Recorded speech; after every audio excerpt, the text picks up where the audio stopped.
মাননীয় প্রধানমন্ত্রীর স্বপ্ন আগামীর বাংলাদেশ গড়ে তোলা। সেই জন্যই তিনি সবচেয়ে প্রাধান্য দিয়েছেন আমাদের শিশুদেরকে। এই শিশুদেরকে আনন্দময় শিক্ষার ব্যবস্থা তিনি করছেন। এই শিশুদের জন্য তিনি ড্রেসের ব্যবস্থা করছেন।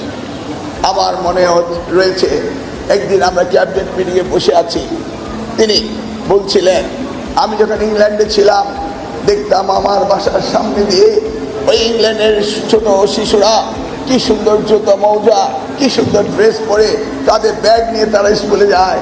আমি শুধু চিন্তা করতাম কবে আমার দেশের শিশুদের এই ব্যবস্থা হবে।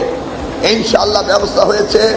আপনারা আগামী 2 মাসের মধ্যেই দেখতে পাবেন আমরা সারা বাংলাদেশের শিশুদেরকে ড্রেসের ব্যবস্থা করছি। তিনি চান শিশু শুধু বই পড়বে তাই নয়, শিশুদের শিক্ষা হতে হবে আনন্দময়। সেই জন্য আমরা সেদিকেও যাচ্ছি।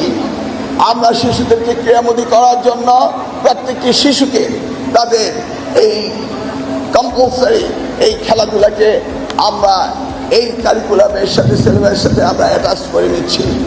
তিনি চান আমাদের শিশুরা যেন পুষ্টিহীনতায় না ভোগে। সেই জন্য সারা বাংলাদেশের প্রত্যেকটি প্রাথমিক বিদ্যালয়ে মিড ডে মিলের চালু করা হয়েছে। এই বছরের মধ্যেই প্রত্যেকটি স্কুলের ছাত্রছাত্রীরা মিড